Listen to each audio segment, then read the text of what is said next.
Bom dia, galerinha. Tranquilo? Pessoal, agora nós estamos no terceiro bimestre. Show?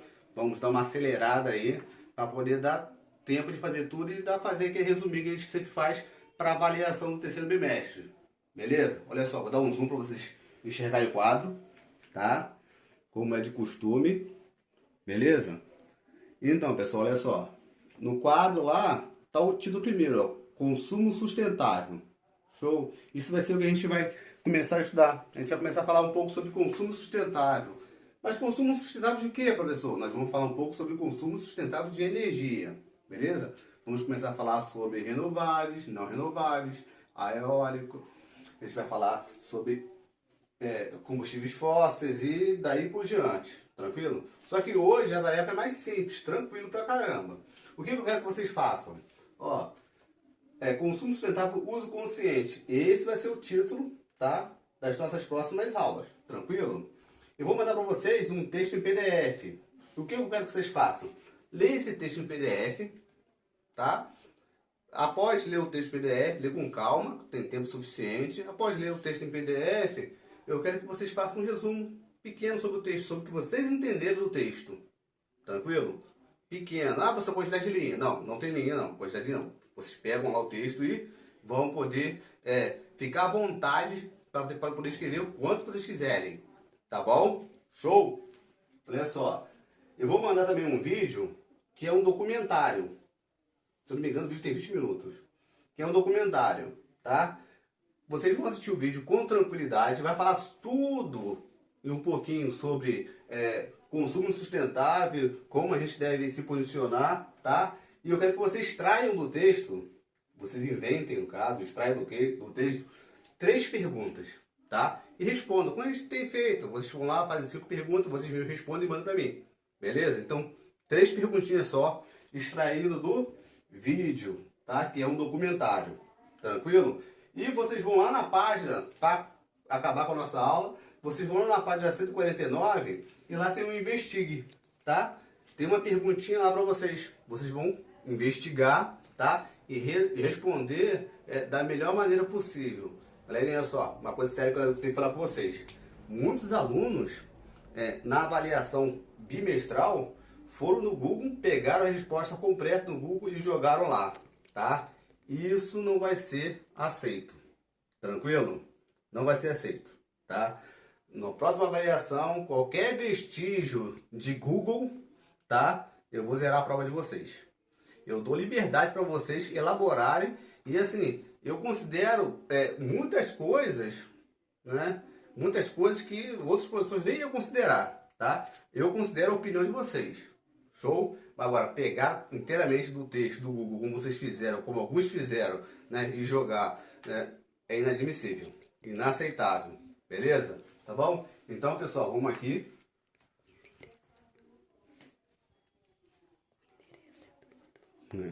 Aí, pessoal, vamos só resumir aqui de novo aqui, ó. Vamos começar a falar sobre energia, tá? Consumo sustentável e o foco é energia, já que a gente já deu uma aula sobre matéria e energia, tá? Eu vou colocar um vídeo, que é o documentário. Vocês vão assistir o vídeo com calma, tranquilo? E fazer as 3 perguntinhas e responder. E um texto que eu vou mandar para vocês fazem um resuminho do texto. Também, o texto acho que não está no livro de vocês não. Né? Aí eu vou colocar um texto de PDF para vocês vão fazer o resumo do texto e mandar para mim. Lê o texto, devagar, tranquilo, temos 1 hora e 40 minutos para poder fazer isso daí, tá? Para vocês. Só mais um aviso, olha só, teve um aluno, tá? Só como recado, teve um aluno que ele pegou a matéria toda da pergunta, pegou a página e jogou a página para a resposta. Aí a página tinha data acessada, hora acessada, né? E pesquisa de tal, e embaixo a resposta extraída, né, da internet, do Google. Belezinha? Só para mostrar o nível que foi a prova de vocês. Tranquilo? Mas eu sei que vocês são espertos, eu sei que vocês vão fazer isso de novo. E tranquilão, pessoal, agora eu vou mandar o vídeo para vocês. Assista o vídeo, 3 perguntinhas, respondam, mandam para mim o texto, leiam o texto com cuidado, que vamos ficar mais ou menos umas 3 aulas nossas falando sobre consumo sustentável, uso consciente. Qualquer dúvida, pessoal, só mandar no privado, falou? Fique com Deus e vamos lá! Somos quase 7 bilhões de seres humanos no planeta Terra. Nossas necessidades impulsionam mercados, movem indústrias de produtos e serviços, modificam leis, estimulam movimentos sociais. Precisamos de energia para manter tudo isso em movimento. Que caminhos nos levam ao equilíbrio perfeito entre consumo, produção energética e sustentabilidade? Que caminhos garantem a sustentabilidade energética de um país como o Brasil, que consome cada vez mais? Estamos nesse caminho? Eu sou Amir Klink e juntos iremos trilhar os caminhos da energia.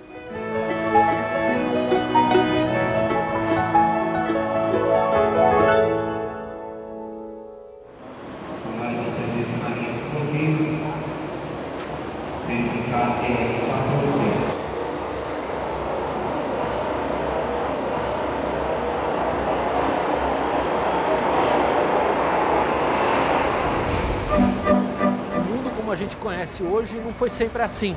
O homem teve que superar suas limitações para manter comunidades, cidades e nações em constante movimento. A descoberta das fontes energéticas revolucionou a vida no planeta. Mas você já parou para pensar como evoluímos desde as primeiras descobertas até agora? Será que estamos conscientes das limitações do futuro? Independente do que você faz ou planeja para o futuro, uma coisa é certa, você vai precisar de energia, porque energia está em tudo. Desde o domínio do fogo, há cerca de 750 mil anos, o homem vem transformando o meio em que vive. Essa primeira fonte de energia serviu como ferramenta de sobrevivência e mudança de paradigmas. Enquanto o calor do fogo melhorava a alimentação, a luminosidade, trazia segurança e, consequentemente, espaço para novas reflexões. E assim largamos na corrida pela conquista das forças da natureza. Há 12 mil anos aconteceu a primeira grande revolução energética. O homem domesticou os animais e passou a usar sua força nos trabalhos cotidianos. Milhares de anos se passaram até que um fato marcou a trajetória da humanidade. Em 600 a.C., o grego Tales de Mileto observou o primeiro fenômeno elétrico da história. Esfregado com um pedaço de pelo de animal, o âmbar atraía pequenos corpos. Em 1747, Benjamin Franklin, nos Estados Unidos, e William Watson, na Inglaterra, chegaram a uma nova conclusão. Todos os materiais possuem um fluido elétrico. Poucas décadas depois, durante a Revolução Industrial, o fogo foi transformado em movimento. Isso permitiu a construção de grandes fábricas e a evolução dos transportes.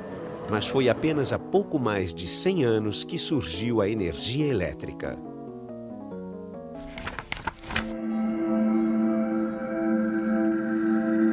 Olha, o Brasil, naturalmente, pelo tamanho dele, é um país que é um grande consumidor e produtor de energia.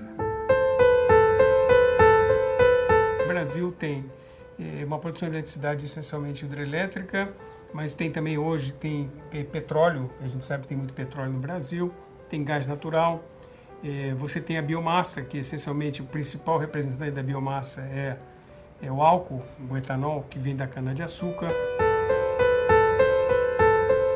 O Brasil tem uma das matrizes energéticas mais limpas do mundo. 48% da matriz energética brasileira vem de fontes renováveis. No mundo, essa participação das renováveis é apenas 14%.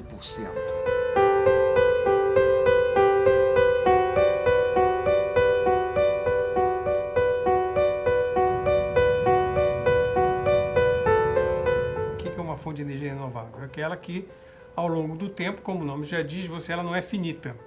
Ela é finita no volume de energia que você pode produzir, por exemplo, numa hidrelétrica. Mas ela está sempre se renovando. Chove sempre, ou no álcool você replanta cana-de-açúcar. Nesse mundo, vamos dizer assim, de setor energético, o Brasil é um país, em termos de quantidade, bastante, vamos dizer assim, aquinhoado, bastante privilegiado, em termos de diversificação das fontes de energia também, o que leva um setor energético também bastante diversificado.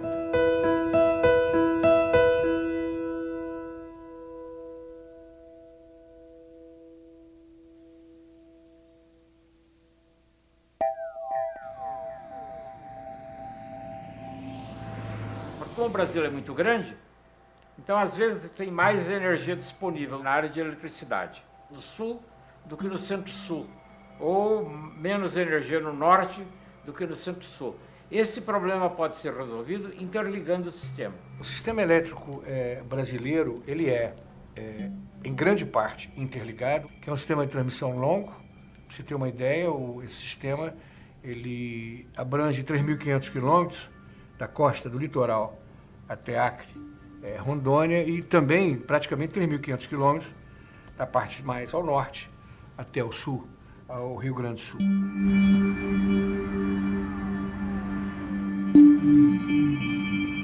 Eletricidade é ubíqua, ela está em toda parte. Ao pé da letra, mesmo quando você não está junto a uma rede, numa residência eletrificada, que é a grande maioria das residências, pelo menos urbanas brasileiras, você pode estar com um radinho de pilha ou um telefone celular.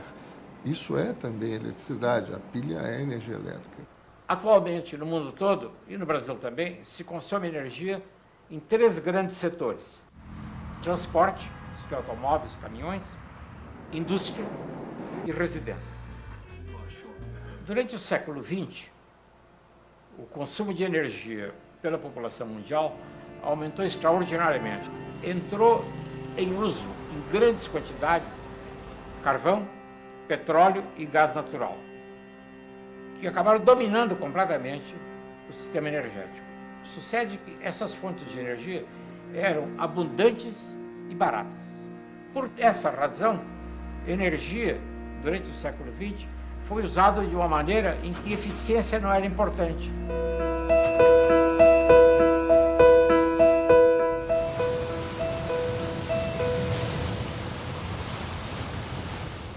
Bom, a verdade é que a gente vive num país que tem muita fartura de recursos e culturalmente a gente tem essa característica do desperdício. Então eu comecei a combater isso primeiro dentro do barco. A gente se esforçou ao máximo no projeto para economizar em todos os sentidos, para ter alternativas eficientes. A iluminação toda é de luz fria, de baixo consumo. Hoje uma boa parte de LED, só que a gente procura dar o tom amarelado para ter mais conforto térmico com a luz. O isolamento do casco é triplo, com barreira de vapor, então são 3 camadas de isolante. O sistema de aquecimento mais eficiente que a gente tem hoje é um sistema antigo, só que ele tem dupla combustão e em matéria de consumo de combustível ainda é o que a gente usa de mais eficiente. O barco todo é pensado para poupar energia.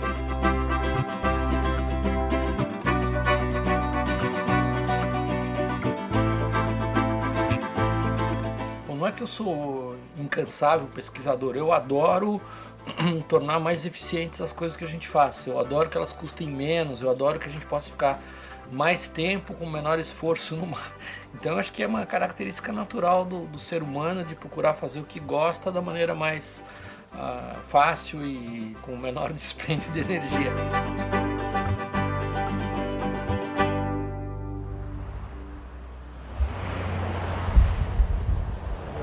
O Brasil é um país ainda que tem muito a crescer na sua economia, no sentido de atender as pessoas, principalmente. Então, você cria necessidade de energia.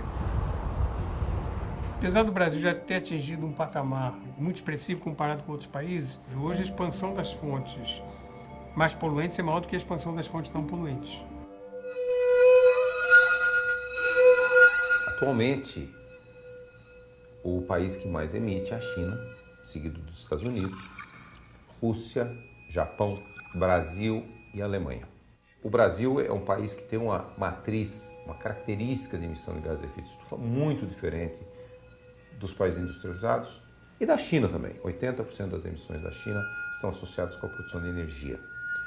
Em 2002, 60% das emissões brasileiras estavam relacionadas com desmatamento.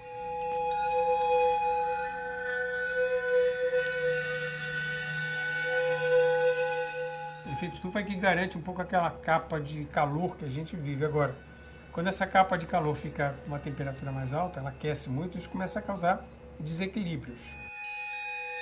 Como resultado do efeito das emissões, do aumento do efeito estufa, nós temos mudança climática conhecida como aquecimento global. E como o nome diz, a temperatura está subindo.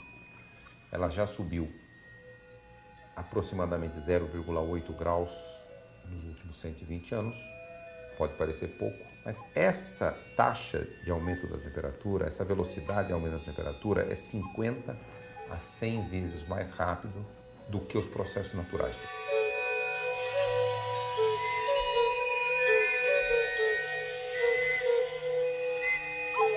Um outro efeito muito direto do aquecimento é o aumento do nível do mar. Geleiras continentais, gelo que está lá preso na forma de gelo, derrete, a água desce, chega nos oceanos e aumenta o nível dos oceanos. No final do século, nós teremos um nível do mar médio, que pode ser qualquer coisa entre 50 centímetros até 1,4 metros. A tendência de eventos extremos climáticos, por exemplo, tempestades severas, inundações, isso nós esperamos de um planeta mais aquecido. O clima vai ficar mais imprevisível, mais errático.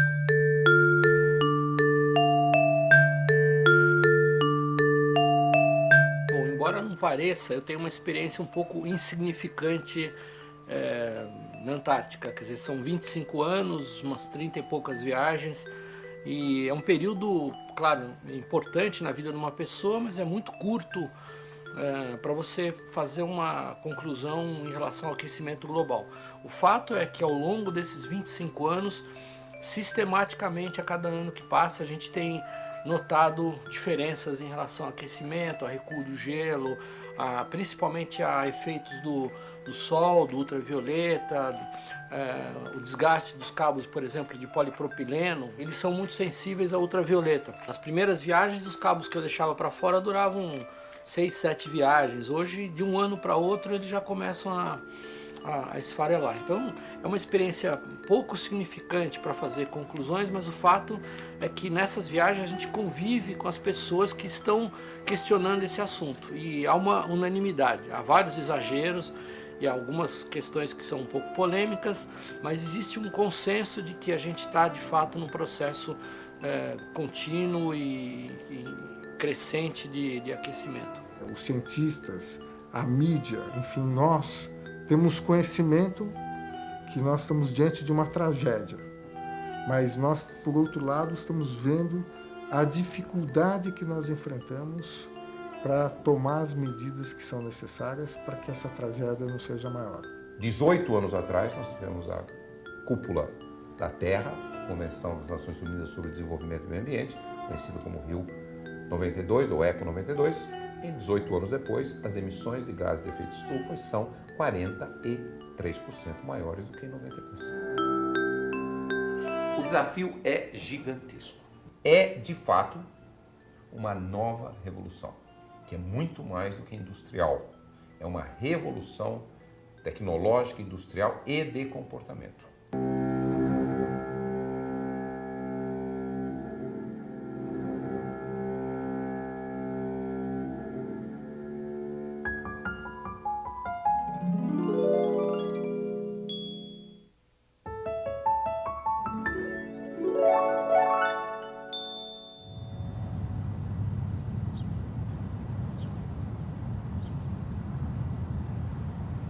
Em qualquer lugar do mundo, as fontes renováveis de energia ou fontes alternativas, elas só se tornaram importantes com importantes incentivos governamentais, seja através de subsídio diretamente, seja através de isenção fiscal. Então, de fato, qualquer fonte de energia, para se consolidar, para se tornar importante, num primeiro momento, ela precisa de um certo empurrãozinho. Hoje, o Brasil contrata energia através de leilões públicos. E nós temos organizado, o governo, leilões de fontes alternativas. Com isso, está tendo uma expansão maravilhosa de fontes alternativas. Por exemplo, a energia eólica. O Brasil tem um potencial muito grande de energia eólica. E o que é maravilhoso que a gente tem nesse Brasil? Os ventos sopram mais forte no Nordeste quando a hidrologia está pior e, portanto, quando a hidrelétrica está com nível mais baixo. Então, existe uma complementação entre a geração de energia a partir dos ventos e a geração de energia a partir da água.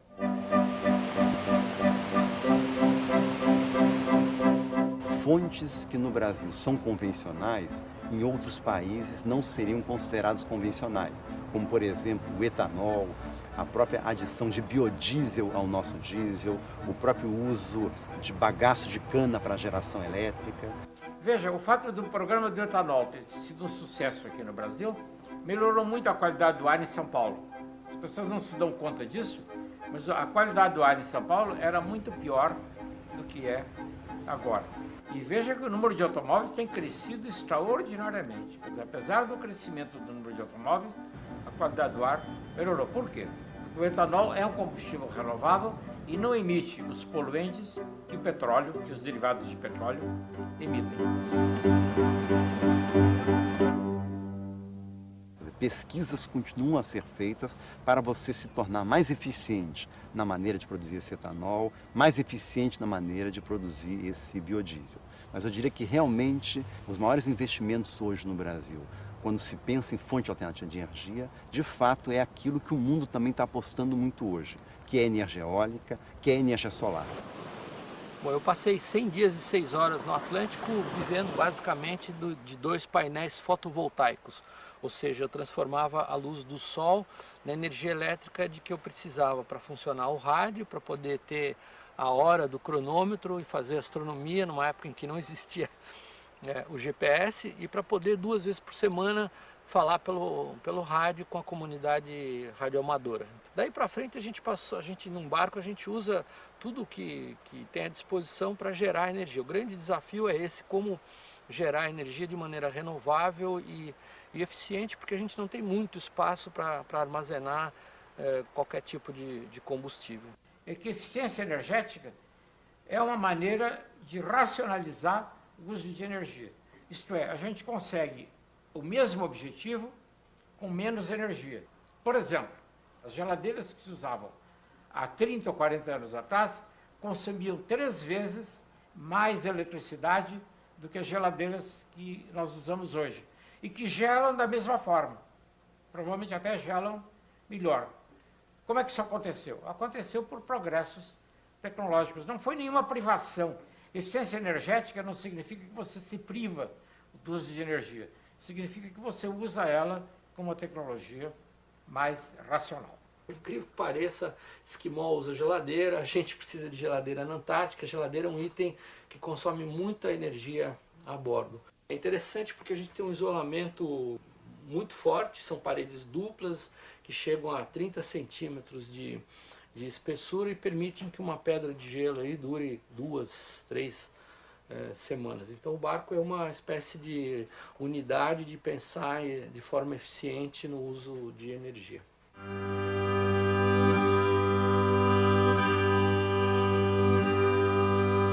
Carvão, petróleo e gás natural. A pergunta se será possível, dentro de 50 anos ou de 100 anos, substituir o atual sistema, que é muito baseado em combustíveis fósseis, para um sistema fortemente dependente de energias renováveis. É verdade que você tem outras fontes que estão surgindo, mas o petróleo durante muito tempo será ainda a principal fonte energética. É muito difícil você achar uma solução simples, como foi convencer as 6 empresas químicas que produziam o CFC a desenvolver uma tecnologia de substituir o CFC. Aqui nós estamos falando da energia do mundo. O PIB mundial, de toda a produção do mundo, de todos os países somados, a indústria do fóssil, petróleo, carvão e gás natural é uma indústria de 9 trilhões de dólares por ano. 20% do PIB mundial é essa indústria. E o setor petrolífero, que até 10 anos atrás era 2, 3% do PIB brasileiro, já tem 12, 13%. Com tendência a chegar a 20% nos próximos 10 anos, talvez.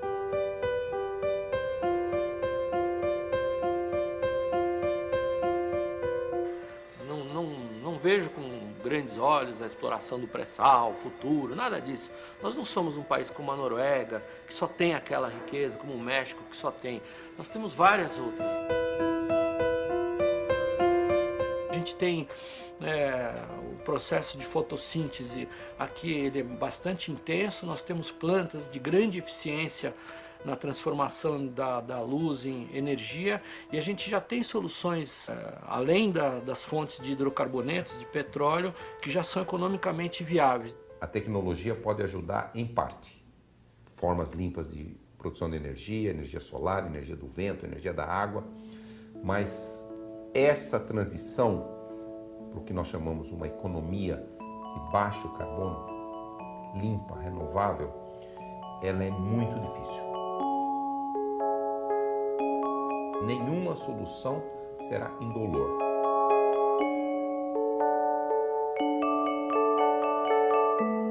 Prever o futuro, é claro que é uma coisa muito difícil em qualquer circunstância, né? Não é mesmo? Mas as melhores previsões, os melhores estudos que existem, indicam o seguinte: em 2050, isto é, daqui a 40 anos, talvez metade da energia usada no mundo virá de fontes renováveis. Os novos modelos de energia eles serão muito mais descentralizados. E a energia renovável, ela permite em muitas situações que você trabalhe no modelo descentralizado.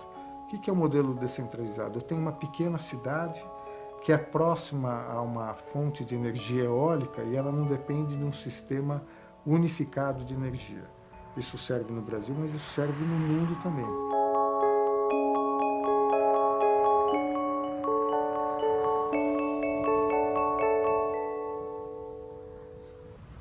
Quando a gente pensa no sistema energético do futuro, não só teremos as energias do futuro, energias renováveis, mas também teremos maior eficiência e teremos também o chamado Smart Grid, que nada mais é do que uma rede inteligente. O que é uma rede inteligente?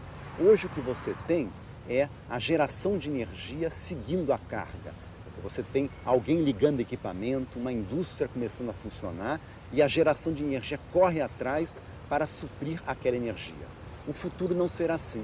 O futuro das redes inteligentes, você terá o tempo todo o consumidor se comunicando com a geração através dessa rede inteligente e verificando em que momento a capacidade de geração está disponível para fornecer mais energia.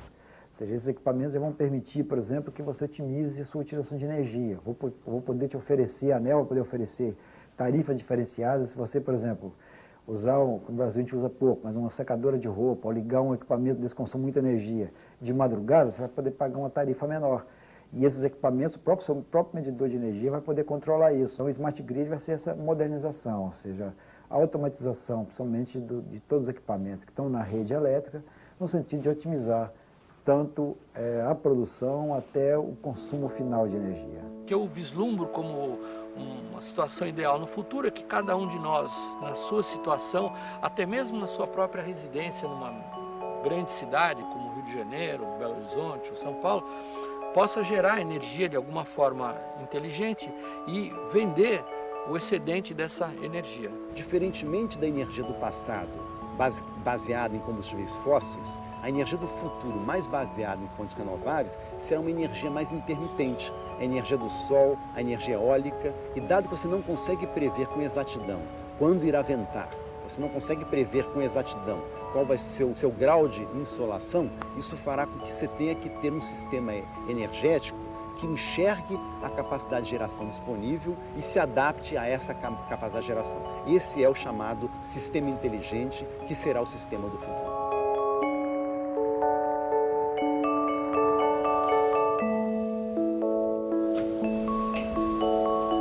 O mundo está em constante transformação e novas ideias estão sempre em pauta.